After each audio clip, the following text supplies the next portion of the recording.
Senator Kaine. Thank you, Mr. Chair, and thank you to our witnesses. I want to ask about UASs. We certainly are seeing in real time the threat they pose in combat and the new iterations of them on the battlefield, but they also affect security of DoD installations. We've had incursions at Langley. There have been other bases in the country that have seen these. Talk a little bit about what each of the service branches are doing. You know, the Army is playing kind of a facilitator role. NORTHCOM's playing a key role.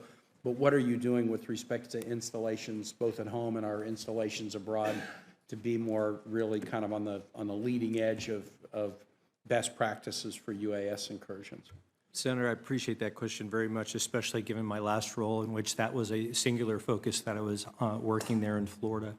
I would say writ large, and I will allow my partners here to also add, one of the critical pieces of this that I believe we're focused on is not only inside the fence line, but also outside the fence line. So if I wait until that threat is at the fence line, it's much too late. We saw what happened in Spiderweb. We can see the real threat that can happen. And so one of the initiatives that we are moving forward and without our installations is to work on the community ability to integrate these, working on the jurisdictions and the authorities that go with that. I will defer again to my partners here in terms of technologies that we're applying to those solutions, but that's one of the key efforts that my office is going to focus on. Please. Thanks, Senator. It's a great question. As you know, counter UAS is a big part of what the Army is doing now, and you know it's a financial question, right? Can we shoot down stuff cheaper than what they're shooting at us? But I think there's two important parts to it that the Army is focusing on in addition to just the technology. One is the energy piece. If you're going to have all these radar systems, microwave systems, et cetera, how do you ensure that you have reliable energy for that? But also it's a policy piece. There are policy and legal challenges with doing counter UAS, particularly domestically. The FAA tends to frown on us shooting things down out of the sky. And so working that problem, I think, is something that we're going to want to work with you and the rest of Congress on going forward. Senator Kaine, thank you for the question, as it does have the attention of the Department of the Navy. We are looking at the systems that we have in place at many of our critical and mission critical installations, as well as the research and development. As we know, technology is constantly increasing. I just led a critical infrastructure forum within the Department of the Navy, where we are looking holistically across Marine Corps and Navy equities to get a whole of done, if you will, approach to get after this. We're also looking at the authorities that we have in place and where we may have potential gaps. And then you've heard the Marine Corps talk about sort of their 3D printing that they've been able to do at Quantico to really continue to push focus and attention to moving forward with drones. Mr. Saunders. Yes, Senator, thank you for the question. I'd start by reiterating for the Department of the Air Force as well as the other services that our installations are power projection platforms, and they operate in an increasingly contested environment, including a contested environment in the homeland, as you noted with incursions at Langley and other locations.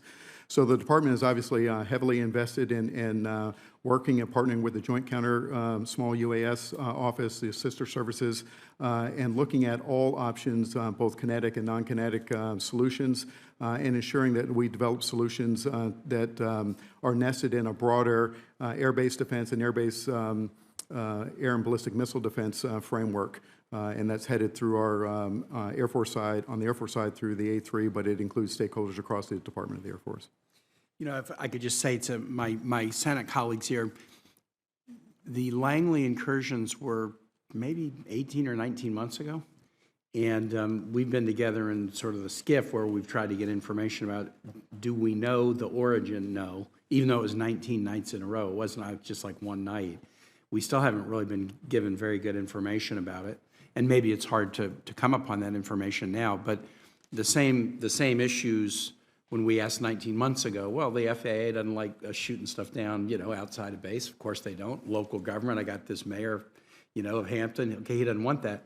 But those answers 19 months ago, I got them, but it's been 19 months. And I'm still worried that everyone recognizes as a challenge, but I'm not really sure we've got the protocols that we should have by now.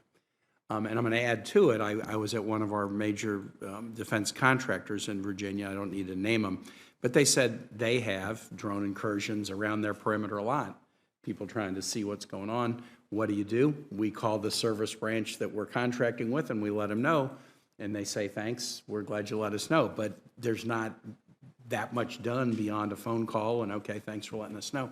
So I am nervous about this, that there are a lot of stakeholders. It's FAA, it's local government, it's federal law enforcement trying to do the investigation to determine who's responsible. You have to separate the innocent hobbyist from the potential, bad malefactor or foreign actor who's coming after you. But I just worry that we're not yet coming up with the protocols we need, and that's something that I'm sure we'll talk about as we're doing the markup in the NDA. One other question I wanted to ask about housing. There's a GAO report, 2023, poor living conditions undermine quality of life and readiness, and that is now about 2 years old, highlighted a number of poor living conditions that we're familiar with. But the report made 31 recommendations, and I wonder what's our status in terms of implementing, or how many have been implemented, how many are in implementation? Can you talk a little bit about that, Secretary Markey? Yes, absolutely, Senator. Thank you for that. And over half of those have already been implemented. There's another 3 that we're attempting to close out right now. Those are going through the process, but I expect those to be moved shortly. And then each of our partners has a game plan in which we meet regularly to get those to closure. So I think we're on a good pace to get those there through our housing offices. If I did that question for the record, I think it might be helpful for not just this subcommittee, but all committee members to kind of get, okay, of the 31, these have been done, here are the 3 that we think we're closing in on, here are the ones we're still working on. So I'll probably ask that question for the record, because I think everybody's probably going to be interested in that answer. Understood. Thank you, Senator. Okay, thank you. Great, and Senator Kaine, yesterday, a number of us introduced the Golden Dome Act, which is all about missile defense, which has a significant UAS component, and it's got a UAS component that deals with FAA, DOD, and the services to try to get to exactly what you are talking about. I think it's a really important issue, and I think our services also have concerns that nobody has the authority to actually shoot down a drone if it were doing nefarious activity right now. So I agree with you. I think it's something we're going to certainly want to take up in the NDAA markup.